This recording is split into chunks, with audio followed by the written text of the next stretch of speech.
Hey everybody, I'm Coach Rudy. This is Coach Charlie from M3 Fight and Fitness. Thanks for taking interest in our Art, the 5 Deadly Double Legs DVD.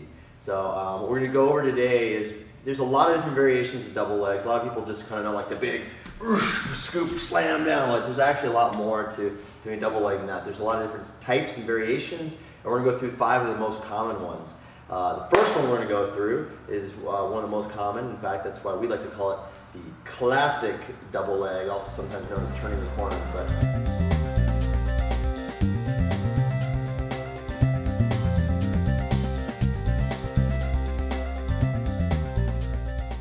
Coach Charlie is going to take it over here and walk us through the basic simple steps.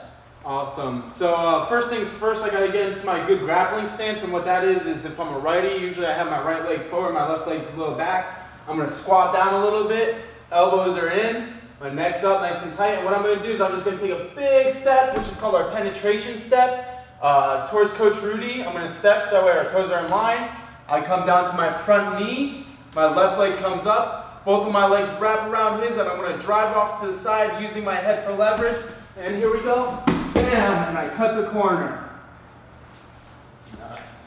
So one reason why they call it sometimes turning the corner is because you said cut the corner. Same idea. A lot of people think of this as like you come in and it's like big slam. No, you're actually turning. You're putting an angle in there. So I'm going to illustrate right now from the other side so you guys can see it from another position. Coming in, I'm lefty, so I'm standing in opposite stance. But coming in, look at my head right here. Nice and up. Grab the leg right here. I'm turning the corner with my leg. Look. Boom. And then, booyah, in your face, man. No. So I'm in an MMA situation. You can see how that's a very powerful takedown. Puts you in a very dominating position once you've completed it. So from there, there's all sorts of options.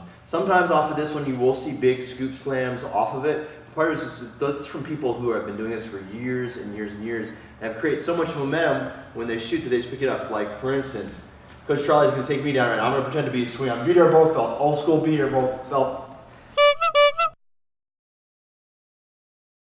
Vitor backward. Ah! Boom.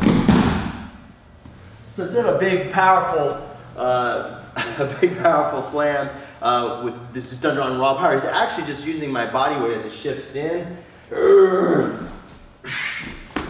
actually just picking my legs up instead of my whole body.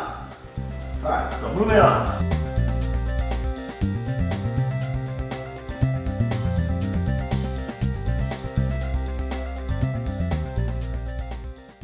Okay, next, the knee pinch. I know Coach Charlie is a big fan of this one. I like actually teaching this one to kind of the old school jiu-jitsu guys, mostly because a lot of times jiu-jitsu guys aren't really super explosive.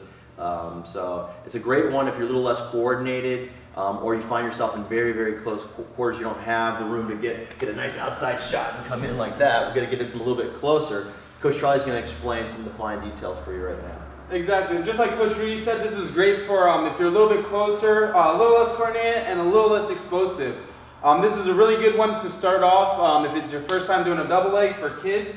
All I'm going to do is I'm literally just going to drop down, come down to this front knee, grab around the legs. Usually we grab snake around the legs, but this time I'm actually going to grab my hands together. I'm going to step my left leg up like usual. I'm going to pinch his knees together. I'm going to just drive forward until I end up in side control.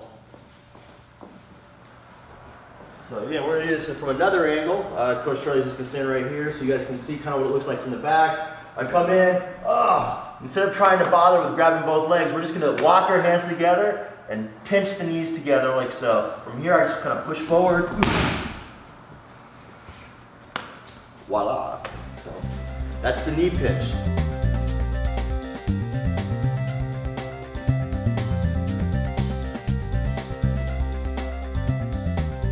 Next is a much more aggressive, like the knee pinch we're talking about is kind of for the more or less coordinated. This next double leg is for the really aggressive takedown artists. It's the smash face double. It's really popular in MMA. The reason why is it's a good outside range shot. Also too, if you just got to move fast, you don't have time to think about a lot of some of the fine details. It's a very powerful, hard to stop double leg. Coach Charlie, let's take it away.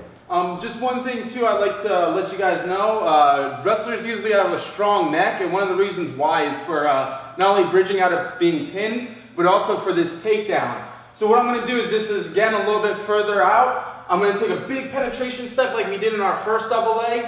I squat down, but this time instead of bringing my ear to his hip, I'm actually gonna drive my forehead right into his sternum, right above the belly button. I drop down and I kind of shoot up and drive through until I'm in side control.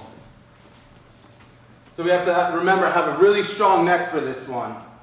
So one more time, I'm squatting down. I take my penetration step. As I drop down to the knee, I pop up and I drive forward, and I drop off into side control.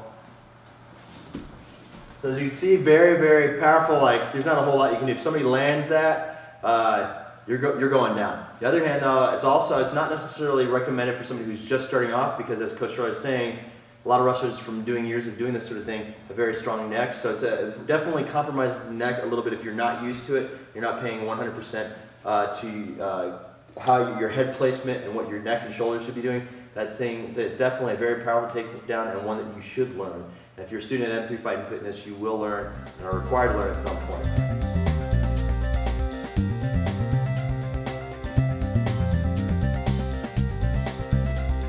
Next, this one's a favorite of mine. I spent some time training in Tennessee at some MMA facilities there. At that time, I actually did quite a bit of wrestling training with some wrestlers from the University of Tennessee wrestling team.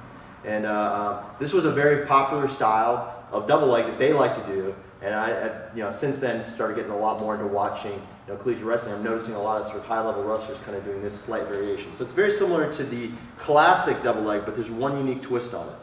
So I'm in my stance, I shoot in, I get right here, everything looks pretty much the same. Now one thing that we're going to add to this to switch things up, see this hand? It's going to drop down to the ankle. Boom, I'm going to come in. Big difference is we're grabbing the ankle when we shoot this. I shoot in. By grabbing that ankle, so you can stand up. By doing this, I'm adding just another little extra element of leverage onto everything right here. It's a lot harder for him to balance out. If I grab, if I grab here and I have a weak, I'm not being very careful with how I grab onto him, he can kind of hop around and defend and sprawl out and break it.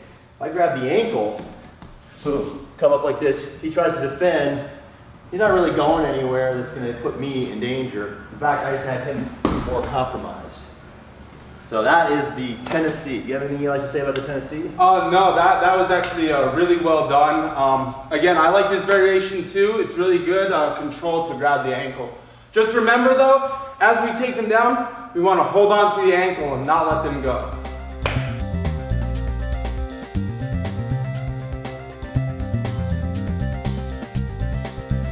And the last of the 5 deadly double legs that we think everybody should know is the double leg scoop. It isn't a true double leg takedown in the sense of a wrestling thing. It's actually taken from the world of judo. And so it's also, again, I like this one a lot for sort of your classic jiu-jitsu guys who maybe are a little bit slower or maybe not as explosive. Other thing it's also great for is for close quarters, and that's how I'm going to illustrate it right now. So we're right here. Instead of your most double legs, which you're going to kind of shoot from this range where you're kind of close enough to touch them, but you're not like up in here. This is great when you're locked up with a guy. Boom, right here. If we're hanging on, we're doing whatever we're doing, we're dirty boxing, whatever, doesn't matter. I get to a point where I got to make something happen. So all I'm just going to do is just drop straight down, like this. See what I'm doing right here? Grab both knees. Next, I'm just going to kind of drive my head in, like this, boom, and then scoop the legs out from underneath them. It's a very powerful takedown. Part of what makes it work so well is people aren't necessarily expecting to be taken down that way. Also, too, when I create the frame here, boom, I just drop straight down. See how I have one leg up? Grab the forward. Now I'm just going to stand right back up like this. I just kind of push into them, like so. So I'm scooping as I kind of lunge my shoulder forward. Very, very powerful. Anything you like to say about the double leg scoop?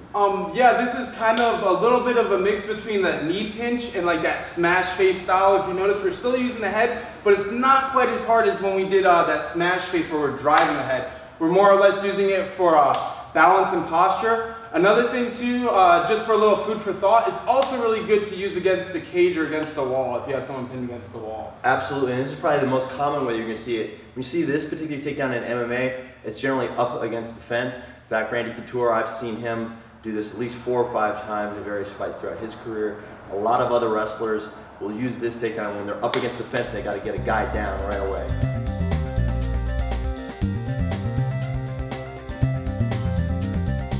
Okay, a quick illustration on the knee scoop. Say we were up against a fence like we have back here. That gets a little irritating after a while, so a lot of times when we're training, just to simulate the cage, we actually use something much more gentle, like a padded wall. Of course, we do use the cage from time to time, but on day-to-day basis, we want to keep things safe and easy on everybody, so we use the padded wall. All right, so same thing. I get right here. Maybe I'm in this position right here. I'm sure you've seen this position if you've ever watched MMA. We're dirty boxing, blah, blah, blah. I'm getting sick of this position. Maybe he is, like Charlie was just doing. He's kind of hitting me in the ribs or whatever. I just want to get out of this position.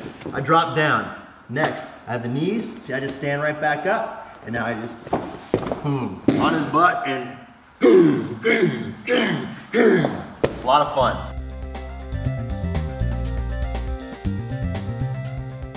So hope you enjoyed the art of the 5 deadly double legs. There's a lot more we could say. We could get into like things like reshotting, second effort, hustle. But really what's going to be the most beneficial for you is to actually get out there and do it. Get some training partners.